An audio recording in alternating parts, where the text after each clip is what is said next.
Kia ora, and welcome to the Te Moata podcast. This is your host, Kate Rosetta Misselbrook. I'm reporting to you from the Sun Hut, where the view is gorgeous and the bush is amazing. So this is the first podcast from the Te Moata studio, and basically we're trying to showcase the teachers that come to Te Moata, the facilitators, and also the past of Te Moata and what it was like back then and their stories. So I'm currently an assistant manager here, and my first guest today really needs no introduction, but I'll give it a whirl. He kicks off the first retreat in the year in January. He does 2 more after that. Some of you may know him as Nanavero, others may know him as Stephen Archer. It was a delight to talk to him and for him to take time out of his busy retreat schedule to give us pure gold, to be honest. So, let's all stop the treasure hunt because we have found the gold. He studied Eastern Studies in the UK. At 23, he was ordained as a Buddhist monk in the Thai forest tradition. He teaches at Te Moata. He is a trustee at Te Moata, and he also used to work at Te Moata back in the good old days. So, without further ado, I welcome to the very first podcast, Mr. Stephen Archer. So, Stephen, how are you going? Good. Yeah, last day of the retreat. Must be good. It's a lovely time. Yeah. It's like the cream on the cake, That's it, they've all dropped in doing their thing. Yeah, working hard. Yeah. So you've been teaching here since 96? That's right. I think I worked it out, 27, 28 years since I was about 37. Yeah, so quite a while. 2 retreats a year. Though these days I do 3 retreats a year, which is great. And how did you come to find Te Moata, or Te Moata find you? So when I first came to New Zealand, I came from Thailand. I was a Buddhist monk. I arrived in Auckland and was staying with some other monks, and they told me about Te Moata. Like, I heard about it almost as soon as I got here, and told me about this incredible retreat center in the Coromandel. And it was I just set foot in New Zealand for the first time. And I went to live in a monastery down in Wellington, and about a year later, Tim Wynne Harris, who had created Te Moata, was holding some sort of Buddhist convention and invited monks from different traditions, Zen monks, Tibetan monks, and they wanted a monk from the monastery in Stokes Valley, so I came up here and got driven out, and that was my first time here. So still clearly remember it. And then about a year later, I came out of the monastery, and Tim actually sort of shoulder tapped me and approached me and said, would you like to come and run a retreat? So I came here and did my first retreat shortly after that. And that was your first retreat you've ever hosted or facilitated? Oh gosh, no! I started teaching retreats in my late 20s in the UK, and then I went to Thailand and ran some there, and then I ran quite a few in New Zealand as a monk. But it was the first retreat I taught out of robes. So in my new life as an ex-monk, yeah. So it was deep gratitude for Tim for inviting me, because it helped to really shift me in the direction of wanting to make this my professional life, and to earn a living teaching mindfulness and meditation. And so that was really the first step. So like teaching in robes is different to teaching now in normal groups. That sure is. I mean, that's a huge one. And if I was to simplify it, but I think I spent the first half of my adult life, doing very formal monastic training within the Buddhist tradition and learning about mindfulness practice and meditation within a 100% Buddhist context. When I got to my mid-30s, that stopped working for me, and I realized that I needed to step out of the monastery. I got much more interested in taking the best of my learnings, but also starting to explore Western psychology, because I felt like I needed some of the understandings and practices were needing an update in terms of things that we understand better now. And so over the years have moved more to aligning myself with the modern day mindfulness movement, which sits on a very strong platform of psychological and understandings, and also the research from neuroscience. So it's kind of like you took the training of the monasticness and it like drived it into more how we can use it in this day and age. Yeah. I mean, Buddhist practice, of course, comes along with a lot of philosophies and a particular perspective as well, and that's not for everybody.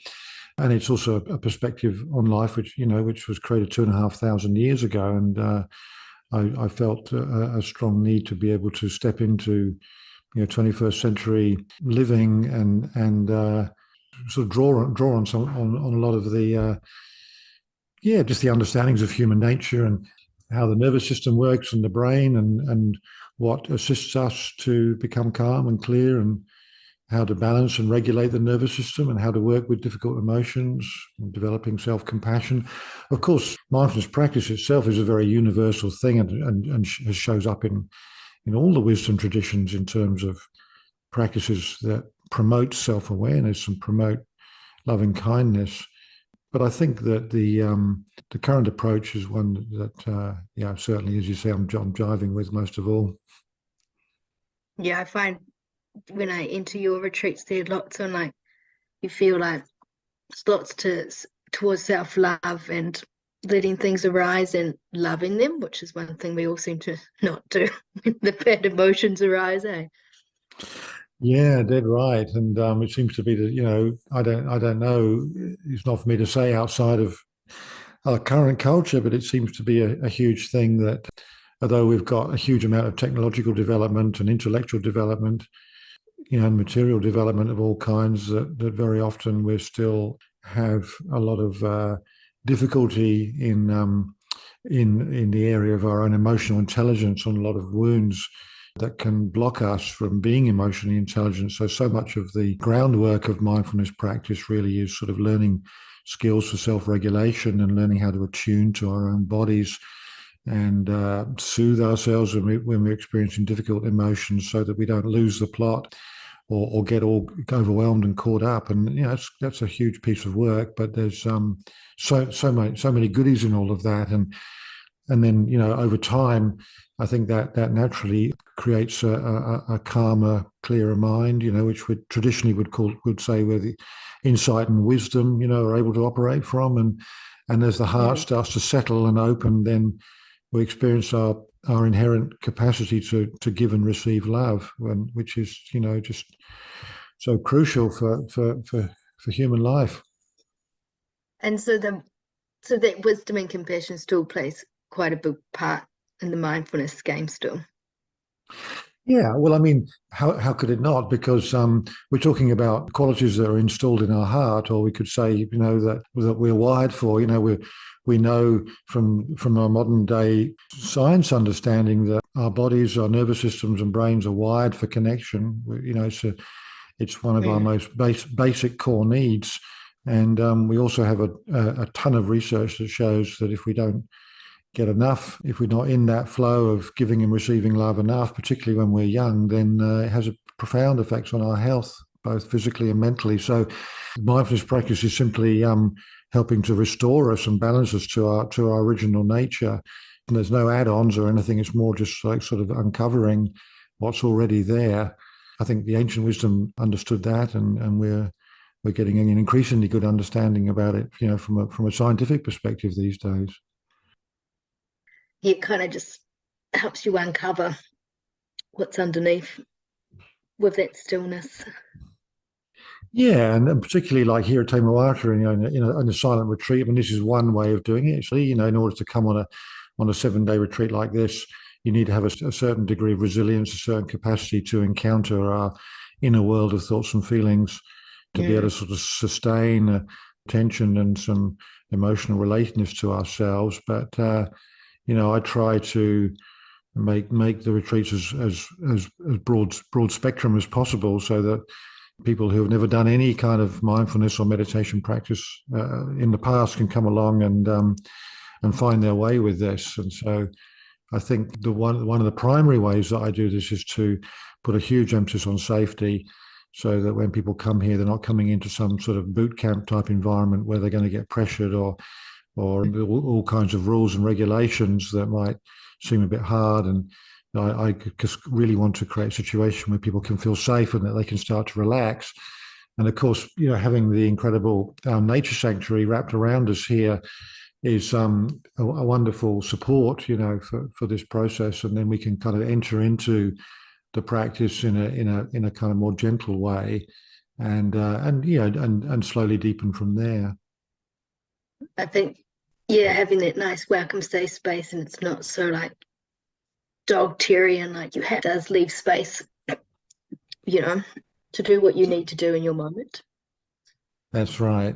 And sadly, if you get too full on with all the rules and regulations in there, then often it just creates anxiety in people. And I feel like that's actually the last thing I want to do. I want people to really be able to settle into themselves and feel a structure of support. And we've got the service team here. That's always an integral part of a retreat. So that all of your physical needs are being taken care of in terms of food and somebody lighting the fire for you and all that. Within that, I introduce and invite people into self-awareness practices, sitting, walking, just natural stuff, being around, being in the bush, doing a bit of work. And these are all ways to start, kind of getting a little bit more connected up to ourselves, because it's a simple environment. There's no distractions here, as you well know. So that, and a lot of people also are, probably most people are having a digital detox, and that's huge. Just to be able to get away from all the noise for a few days is, profoundly restorative. Yeah, so true. So would you say mindfulness it's not just being on the cushion and meditating, it's kind of a state of being? It's always really fun to play with, the definitions of words, because mindfulness is a very popular word these days, and I think that there are many, many different ways that people might use it, and I'm okay with that, actually. I think the diversity is healthy, and within obvious, within reason, obviously. But I sort of talk about mindfulness as our natural capacity to be aware and awake, so that mindfulness is an inherent quality. We've already got it. Mm-hmm. It's not an add-on. I do have an ability to pay attention in the present moment. I do have ability to notice how my body is feeling, and respond to this present moment. And what we're really doing is accenting this quality and kind of bringing it to the front, because very often it's compromised by, say, having a mind which is very distracted, or having difficult emotions which make us very restless and we can't settle with ourselves. Or, of course, living life at 100 miles an hour and having a lot of duties and responsibilities and all the things that we need to do. That's not to say that you can't be mindful in the midst of your ordinary everyday life. You certainly can, because awareness is constant. It doesn't go away. So we're just looking really at this sort of question is really like, what quality of attention and feeling do you bring to the moments of your life? And it's a very gentle inquiry. It doesn't need to be intense, but it's a very powerful one. If we persist in this inquiry, inevitably we start to deepen into ourselves. Our inner world starts becoming self-revealing. And that's the good, the bad, and the ugly. And so that's where the support of a retreat, assists us to be able to stay with it when we're experiencing a distracted mind, or stay with it when we've got difficult emotions going on, so that we can offer those parts of ourselves relationship and strengthen our capacity to be mindfully present. And I think everyone finds their own way with this. So, it's not what I'm talking about, mindfulness is not a technique. It's more of a response. You have to sort of just respond to where we feel ourselves to be. If I pay attention right now and notice, then I can't fail to notice that I am here, and it is now. And it seems stunningly obvious on the one hand, but actually it's it's very often it kind of misses us, and often in our heads we're mentally time traveling, and we actually almost think that we're in the future or ruminating about the past. And so it's a the practice is one of like this encouragement to keep redirecting feeling and attention back into the present moment.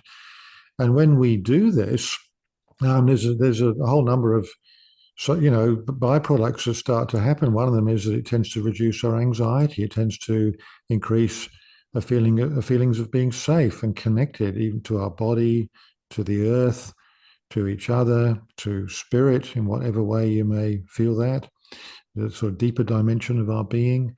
And we're kind of really moving more, we're moving quite naturally in the direction of its increased capacity for wisdom and compassion, we could say, or an open mind, an open heart. Yeah, wow. So would you say over your practice, it just keeps deepening and deepening to always coming back to that moment of now? Or are you kind of in a place now where you've got it? That would be fun, wouldn't it? That would be great. It's a nice thought, Yeah, like I've achieved nowness permanently, you know, um, and got a gold star next to my Yeah, name. wow. Woo. So when I first entered into this practice, that was definitely what I was going for and hoping that I Right. could achieve, get the A grade, and I completely failed. And over the years, I noticed that everybody else around me failed in various kinds of ways. I've never ever seen anyone succeed in this. So all the evidence suggests to me that we're kind of shooting at the wrong target with that one. It's much more mysterious than that, isn't it? Just like life, because it is life, really, isn't it? As we deepen into ourselves, Mm. it's not a linear journey. My mind, my rational mind, thinks in those kinds of ways. But if I think at my heart, if I think at my felt human experience, it's not actually linear. It's somewhat messy. It's wild like nature, and yet at the same time it displays an elegant balance and an order, just in the same way that there are laws within nature. We talk about the laws of nature, or the way that nature sustains. Environments are self-sustaining, and the balance of nature. I noticed that those qualities within myself. And certainly sometimes with this practice, it may feel like, one step forward and two steps backwards, in terms of having times where I perhaps feel a capacity to be present, to be able to make an adult assessment of reality. And I feel like I'm really here and I'm seeing clearly. And other times, particularly when I'm experiencing difficult emotions, it all goes sideways and I start reacting and perhaps having some tantrum on the inside like a 5-year-old, and I kind of collapse into very difficult places, and it's I think years ago I used to kind of hope that stuff would just cease, just put a kind of cease and desist order on all that kind of stuff within me, but it's still here, and so I'm still in the ongoing process of learning to offer relationship to all different parts of myself, rather than trying to perfect something, improve something, get rid of something. I realized, no, actually, I just simply want to come into relationship with myself as I am. And I find that when I offer myself that kind of caring, empathetic approach, that my being responds really well to that. It responds best to that. It doesn't need anything else. And yet, even that, of course, is a big demand. And I think that one way of talking about mindfulness practice is that we're strengthening that capacity to sort of meet ourselves in a more authentic way. Yeah, it's always like the last thing you do sometimes, isn't it? That unconditional love to yourself, no matter what. Dead right, Kate. And it's the last thing I do either, because it's the last thing I feel like doing, or Mm. sometimes I just forget to do it. And I need reminding. Yeah, someone reminds you, you're like, oh yeah, that's right, that one. Yeah. Um, Ah. So would you say like kind of impermanence kind of has a thing with that, like understanding that everything changes so that all your thoughts and feelings are not you? And so you can't attach yourself to the anger you have or to the frustration? Oh gosh, well, so this is an interesting narrative, isn't it? So for myself, I don't find it very helpful if I sort of think that I'm not my thoughts or Okay. I'm not my feelings. Because what happens is if I keep going with that, I'm not my body and I'm not this and not that, then I kind of like take myself out of existence, and it seems to be very dehumanizing. It doesn't help me to come into relationship with these things. It's subtle. This is where the narrative gets very subtle. What I find when I'm working with other people, what I suggest is rather than this thinking, I'm not my thoughts, I find it easier to say, I am more than my thoughts. Of course, I'm my thoughts. They're not anybody else's. It gets a bit nutty, isn't it? Of course, this is my body. I mean, there's nothing wrong with the personal. And often the personal ego is often seen as the villain in meditation practice if it's something we've got to try and get rid of permanently, which I don't think is possible. But also, like, why would we even want to? It's completely okay to say I'm feeling sad, or I need to go to the loo, or I'm frightened of dying. If that's the actual truth, of how it is. But it's not the conclusion. I can also, as I start to deepen into myself, I recognize that the thoughts, feelings, body sensations I'm experiencing are happening in a much larger context, in the context you could call that context the context of being or presence or life itself. And I start to feel and intuit that I am that. I am this incomprehensible presence that doesn't seem to have an edge, actually. And yet within that, mysterious, and it seems to be quite timeless and extremely spacious, even infinite. But within this continuous field of awareness that I experience, there is also the experience of my body mind appearing in time and space, and how everything within that is constantly changing, as you say, appearing, disappearing. How mysterious, how wonderful, and to open to all of this, and none of it is a problem. It's not a problem. There's no problem here to be fixed or solved.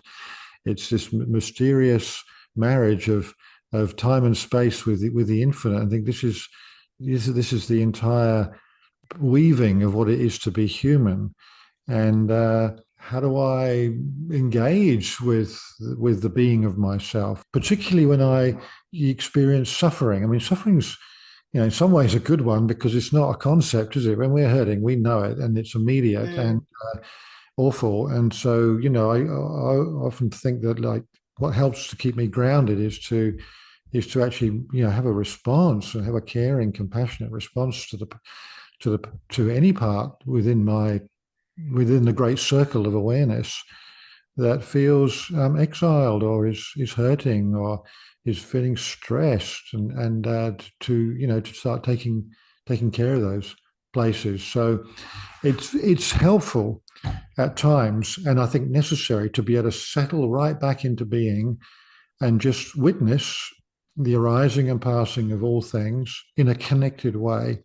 And that can really help to increase my sense of safety and build my sense of this, strength, the strength of my heart, the strength of my spirit. I gain nourishment by relaxing into the source, the mysterious source of my being.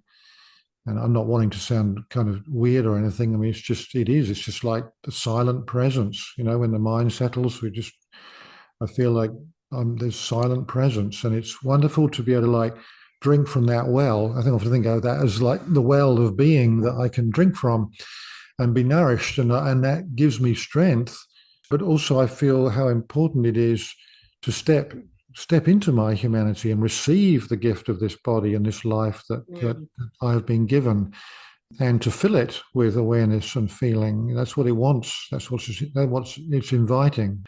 So, it's one thing to be able to have a clear mind where we can kind of observe the arising and passing, and it can be very helpful if I'm, there's so many different parts to this, but sometimes we get trapped in thoughts, and we get stuck in repetitious thoughts, particularly negative ones, maybe trapped in a feeling that of self-criticism or self-attack.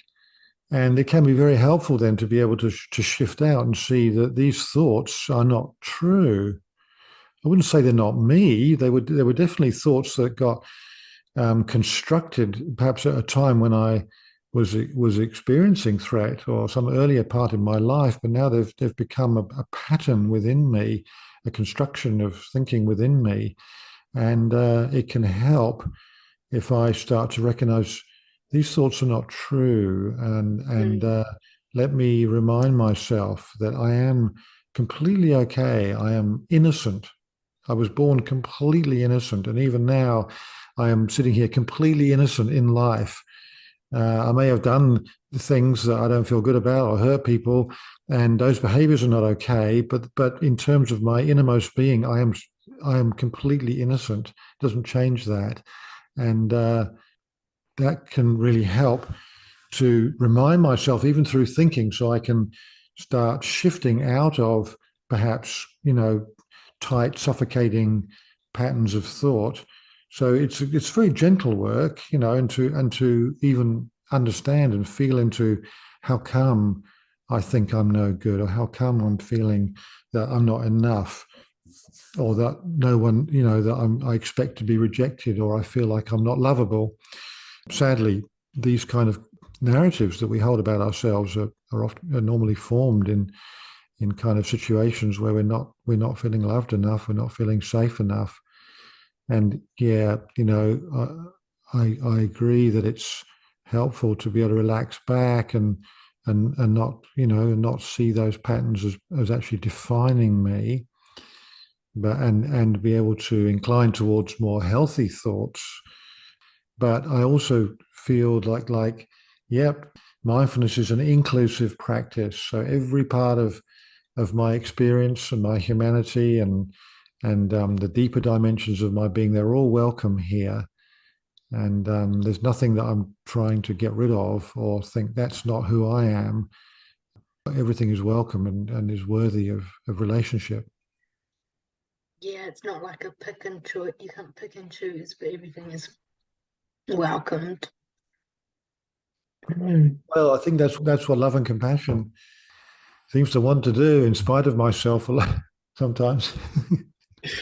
You want Would you something say to that's like lots of people navigate towards like meditation or mindfulness is to enter into that kind of acceptance of themselves? Oh, well, that's a great question. Uh, you know, I guess so. I guess so.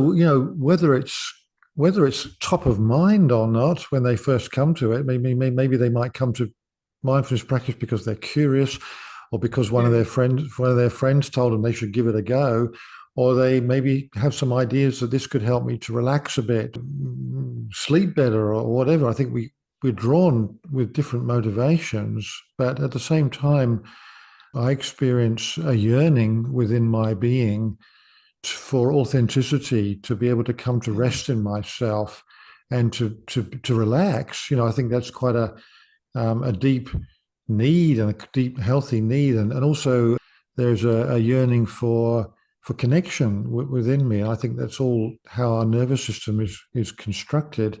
And so it's just that I may well have tuned out those needs due to too much happening on the outside, such that I've even, maybe disconnected from my own body or my own Mm. emotions.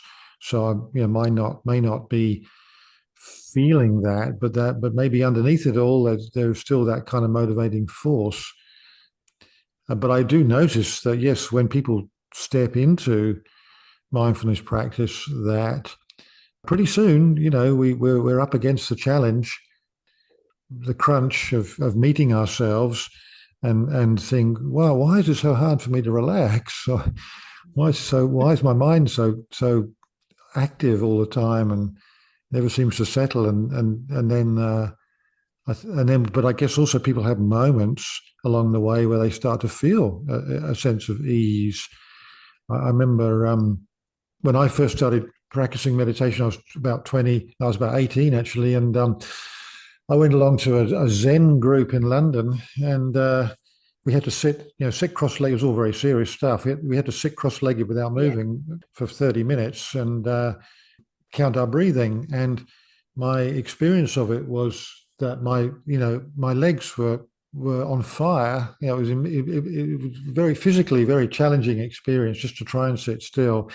My mind was all over the place, but I had the odd little moment of settling, and then there was a feeling, like an intuitive feeling, that there's something good here for me. I don't know what it is, but I've just got this feeling that I'm onto something here, and I just need to stay with it. And I guess it's still very much that way for me. Yeah, and it's kind of like those small moments of kind of that serenity and like little bit of or that knowing beats like, the 20 minutes of crap. Oh, it's so true. That's exactly how I felt it. Sometimes I could do a whole day of meditation. It was just like I felt like I was in the trenches in the First World War.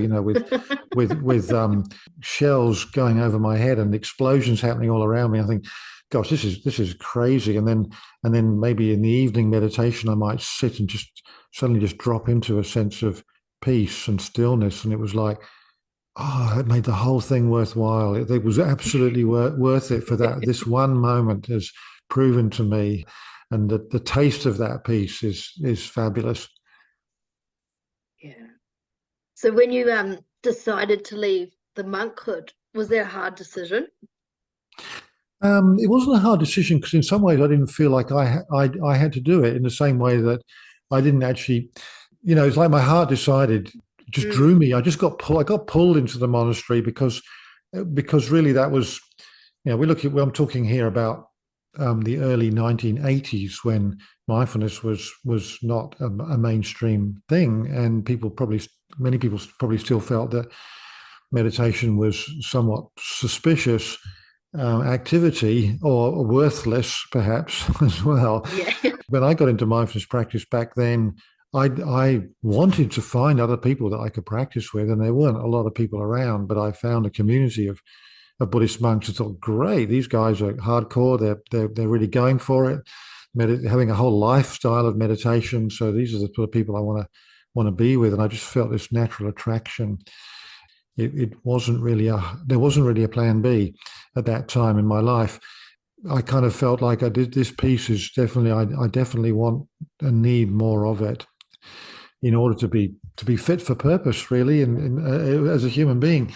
And then, after 13 years of deeply going into that, I found that my heart started to send me signals that it was time to sort of spread my wings beyond the monastery. Monasteries are wonderful environments for stillness and solitude and silence. But I also realized that I wanted to, increase and get more involved in the world and be more relationally orientated and put myself in other contexts. And so that decision that just sort of seemed to happen quite naturally. I mean, that transition was challenging, of course, and it took me a long time, yeah, to kind of find myself in outside of that. But yeah, it's kind of Did you how that enjoy went. not having to live in silence? I never thought of that one. Have I enjoyed? Yeah, I guess so. What do I certainly enjoy not having to eat one meal a day. That was that was one of the toughest things about monastic life was the limitation and disciplines around food. But I do also, really enjoy all the colors of existence. And when I first came out of the monastery, I just threw myself into dance and spent, a couple of years just doing a huge amount. I was even thinking of doing some formal training in contemporary dance because I was just loving moving so much after having learned to keep my body still. I just really wanted to set it in motion and experience what that felt like. It was a beautiful journey at the time, and of course, I mean, I still do. I don't like living in noisy places or being in noisy environments too much these days. So, coming on retreat, I do about 5 retreats a year, It's always a lovely to drop into the silence, and that familiarity, and like coming back to like an old friend. Really, silence is always there for me. It's always like a velvety, lovely cloak that I can sort of wrap around myself, and yeah, I don't have a feeling that I want to do that all the time.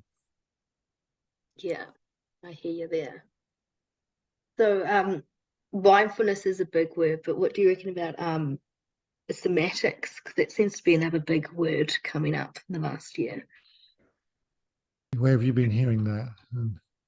I've been hearing it mainly in I guess, the therapy world, Mm-hmm. of how the body stores trauma and to release it in that non-conceptual mind way, I guess, even if you might not understand where this anger is coming from, it's in your body and it just wants the love and you've got to move it, I guess, because it's energy. But then I Yeah. guess it kind of still stems into the mindfulness regime because you're like still aware. It's still that awareness, isn't it? Of it's just a body awareness, not just a mental awareness. Yeah. Okay. Look, thanks. That's great. You give me a good context with all that. Mindfulness. I mean, the very word, of course, suggests mind, and it might suggest an activity that happens from the neck upwards. And yet, I've been saying on this Mm, current retreat, I've been saying, this is a practice. This is a body practice. We're doing a body practice here. You practice mindfulness with your body. mm, One of the primary areas that we become aware of through mindfulness practice is feelings and sensations in our body, and learn how to start reading the signals and messages that are coming from the body. This capacity we've got for interoception, and it's often hard work for many people, even people who've got all kinds of other strongly developed skills and qualities. Often we're not always in tune with our bodies, particularly, as you say, if we're holding trauma or stress that we haven't recovered from. Another way of talking about that, then it tends to often shut down various parts of the body, or dysregulate them and cause them to be anxious, and they're not happy places to go to. So I see that mindfulness practice. Certainly my encouragement for people is to use. Well, we can talk about it in two ways, really. You can talk about cognitive regulation and affect regulation, and so yes, there are focused attention practices that are classic mindfulness practices that involve focusing your attention on one thing, and these have been shown. They're very, very effective at calming the mind and regulating the mind, so that the mind starts to settle and become more calm and quiet and clear. So that's useful, but it's only one part of the practice. So I'd say mm, that once we've got a little bit more control over attention, the important thing then is to direct that attention towards the body, and to make ourselves available to ourselves, is the way I language it, to start empathizing and attuning to my own body. And if there are places within myself that are stressed and hurting, it's often because they haven't been attuned to enough, or they didn't get enough attunement from the outside.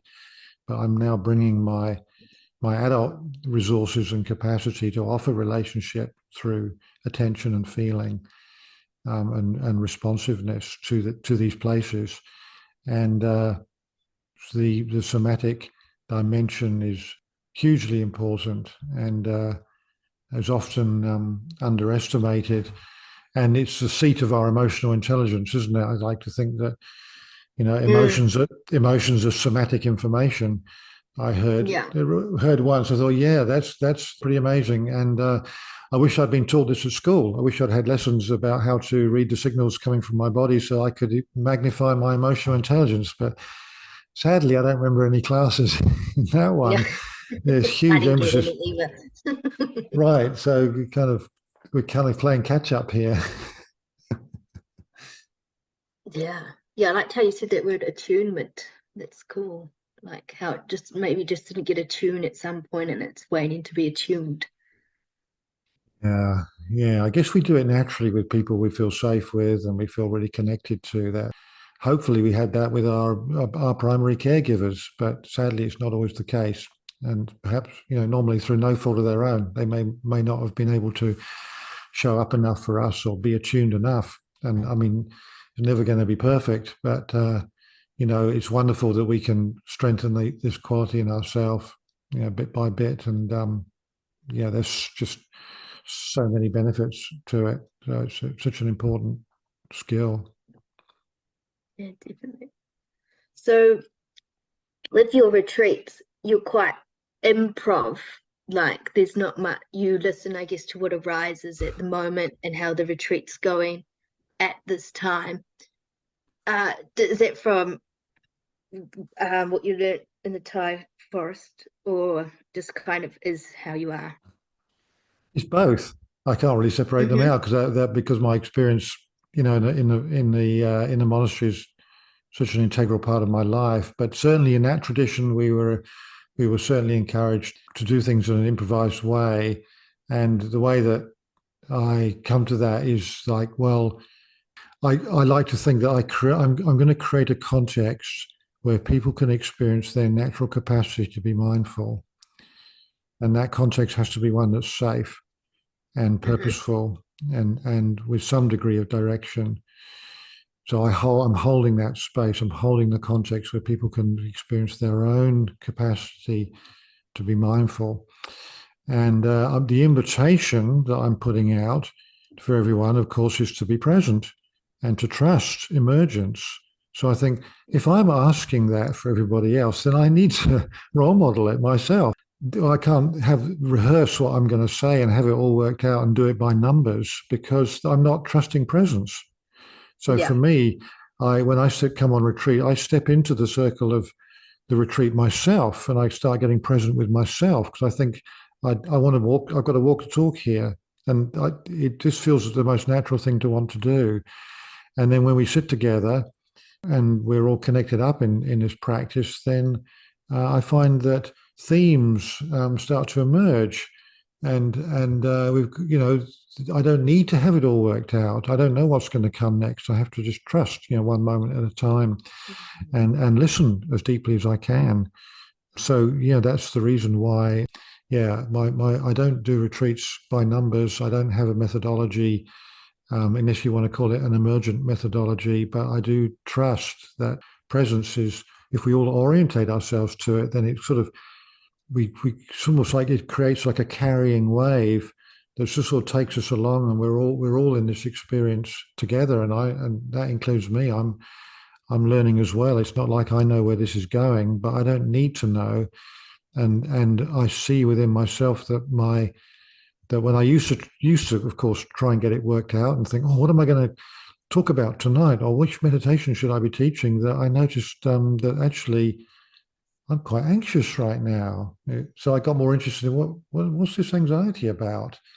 Why am I not trusting that everything's okay and that everyone is a spiritual genius? And I'm going to appeal to their heart to say, just awaken that sleeping giant within you, your own inner intelligence, which is profound, and start bringing it to the table. And that's what we're all going to be. That's the invitation here, and that works best when I'm not being driven by anxiety. That's for sure. Yeah, that's a good invitation. I want the invitation. Did it take a long time to kind of learn to trust that inner presence? Is it you kind of surrendered to like, okay, I ride with it. I'm not going to try and control anything. Yeah, good one. So I got thrown in the deep end with this. I mean, yes and no. I mean, in the monastic system, you're a novice monk for about 5 years, and I practiced about 5, 6, 7 years almost before I found myself in a situation where I had to start leading meditation classes or teaching a retreat. So I had plenty of time to start building my own trust in my capacity to relax, let go, trust, and be present. And then at a certain point, I was, invited to start teaching meditation in different contexts and be with groups of people. And yes, I was initially very, very nervous about that because it was a new experience and I didn't know how it was going to go. But I had the basics under my belt, and my teacher said to me, if you have to give a talk or some instruction or whatever, just empty your mind and talk. I thought, well, that's nice and simple. I can do that. I can have a go at the first one. I can sit and empty my mind, but then how's the talking going to happen if I haven't got it all worked out? And I guess I just had to start discovering that actually, just like we're talking right now, right? I mean, I can talk to you, right? You ask me a question, I'm perfectly capable of responding. I don't know how I'm doing it, but I am, and I'm not reading off a script here. So I can do the same thing when I'm working with a group of meditators. It certainly took me a wee while to just build more confidence in that, but it always felt right, from the beginning. Hey, thanks so much, Stephen, for taking time out of your retreat to come and share all this knowledge and a little bit about yourself. I know it's a busy time out there. Yeah, and it's been really great listening to you and hearing what you've got to say. When will we next see you again or hear from you? Yeah, thanks, Kate. I really enjoyed chatting with you. It's been really awesome, and thanks so much for your interest. And I come to Te Moata 3 times a year to do 7-day retreats like the one I'm doing right now. Generally, I'm always here in the beginning of January, May, and September time. So kind of like summer, autumn, and spring is when I do my 7-day courses here. So there's more information on the Te Moata website under the diary page for anyone who's listening to this who's interested in one of the 7-day retreats. And also you can make bookings and registrations through the website as well, for anyone who's interested in that. Yeah, I highly recommend it. Yeah, well, thank you. I guess you've got another interviewer to go and see now. But once again, thanks for your time and, so much great words in here. I was mind boggled the whole time. Thanks a lot, Kate, and I hope that this podcast can be of benefit and interest to lots of people. So, thanks for inviting me. Yeah, we're definitely getting a round 2 involved. Oh, yeah. You let me know. Perfect. Sounds good. All right. Thanks a lot. Okay.